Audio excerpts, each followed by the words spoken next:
Hello po, no? Bongdanon po.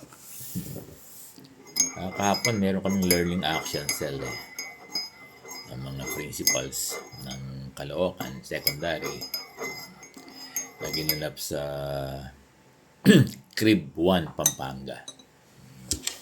So, umuwi na ako ng maaga. Madaming nagtatanong dito sa pa-loan ng land bank, 'di ba? Kasi napanood natin 2 days ago, no? O nakita natin yung post, hindi pa napanood, nabasa, nakita natin yung post ng DepEd na di ba? Coordinate sila sa land bank para sa program ng pagpapaloan sa mga gurong, to my understanding, ay yung mga garnis. Yun ang sinasabi doon nabasa ko. At mas mababa ang interest. May ilang nag-send sa akin ng post. Yung post. Oo, parang announcement na ng ng land bank. Hindi ko lang alam kung legit, no?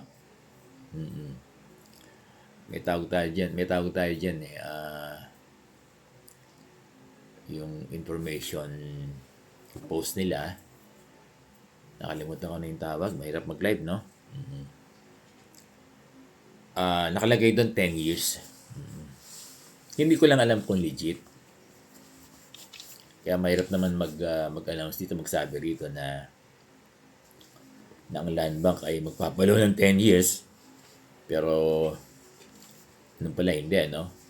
Pero, may mga nag-circulate. Sabi ng teacher, sabi ko, legit ba yan? Oo daw, dahil land bank daw nag-post.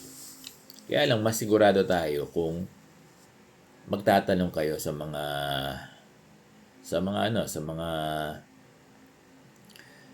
respective land bank diyan sa area nyo.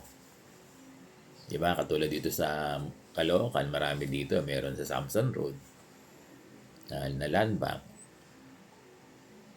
So, tatanungin nyo yung land bank kung nagpapautang. Ang magtanong na lang yung mga garnish kasi sila naman yata yung priority ng program ng land bank at DepEd dito sa pagpapautang ng 10 years. Yata. I-confirm ko din ng Monday, pako-confirm ko dito sa manager ng land bank sa Samson Road kung totoong 10 years yung pinapaloan sa mga guro. Alam niyo, kung 10 years yung pinapaloan sa mga guro, ito na yun. Ito na yung mga struggle natin ng mga guro. Ito na yung mga kahilingan ng guro sa DepEd na magpaloan ng 10 years. Diba? At nagpapasalamat tayo na nagkakaroon na ng ganitong action ng DepEd para matulungan yung mga gurong baon sa utang, in particular yung mga garnis. So nagpapasalamat tayo kay DepEd Secretary Sani Angara. At sana hindi lang land bank. Total, meron namang hold ang DepEd sa PLI kasi ang DepEd ang nagbibigay ng accreditation o authorization, di ba? Nagbibigay ng authority para makapag-implement ng salary loan, di ba? Parang ganon sa mga PLI.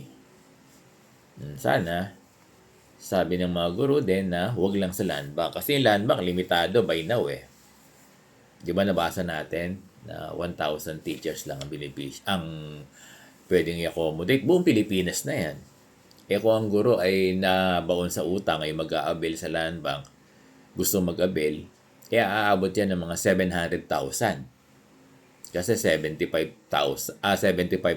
yung mga gurong baon sa utang, pero yung mga garni siguro ay 100,000, no? Sa dami, no? O ilan lang ba sila? Na-count na ba ng DepEd na 1,000 lang? Hindi naman siguro kasi marami. Dito lang sa Metro Manila, napakadaming garnis Di ba? Buong Pilipinas pa. Daming nakasanla eh. Hindi lang garni, sanla. So kung totoo ito, napakaganda ng offer ng land bank. Kaya lang, ang appeal natin sa land bank, dapat sana all. So again, balikan natin yung tanong, sinabi ko na rin ito kahapon, nung lumabas ito, may seemingly may mga post na kahapon sinend sa akin, yung post ng land bank, hindi natin alam kung legit nakita ko lang sinend sa akin. Nakalagay doon 10 years loan. Kaya lang hindi natin alam kung legit. Kasi may nagtanong na raw sa land bank kasi kahapon, Friday. Ang sabi, wala pa daw hawak na circular or memo from the main office nila. So, ang maganda niyan, sa Monday, sabay-sabay tayo magtanong. Ako magtatanong din ako dito sa land bank. Hindi para mag-loan. Para ma-confirm lang natin kung totoo nagpapaloan ng 10 years. Kasi ang sure, magbibigay ng loan ang land bank. Pero dati pa man, pinaplano na yan ng land bank eh. Hindi ko lang alam kung may nakaka-loan na sa land bank. Pero matagal ng plano, naririnig ko na yan eh. Baka ngayon lang nila i-execute, i-implement no, yung loan. At kung totoo, na 10 years, maganda talaga. Kaya lang sana all. So, ang gagawin natin sa Monday, yung mga gusto, magtanong. Oo, kaya lang, huwag na kayong magtanong muna kung hindi kayo garnish kasi yung clear naman, nasabi doon, para doon sa mga garnish, di ba? Basahin niyo uli yung post ng DepEd. Ewan ko lang kung na-slow ako. Magtulungan tayo. Sabi, di ba, ang sabi doon, parang nabasa ko is Tagalog eh. Matutulungan yung mga garnish. Particular yung mga garnish, sabi, no? Oo nga, baka hindi lang sa garnish. Kasi parang sabi doon, particular yung mga garnish no? Ibig sabihin, baka hindi exclusive for garnish, no? Itry nyo rin. Baka kasi o kaya baka mamaya sa bank na ito, ay ilan lang kayong garnish. Baka i-accommodate kayo lahat. Halimbawa, sa Monumento, Samson Road, baka mamaya nasa less than 50 lang yung garnish, no? Baka i-accommodate kayo lahat. Kayang-kaya yun ng Monumento. Kung saan kayo bangko. Di ba? Sa Caloocan na. O kaya dun sa Robinson, di ba? Robinson Novaliches. Andun yung land bank eh. Diyan sa Maligaya. O kung dun kayo nakabangko, tanungin nyo kung garnish kayo.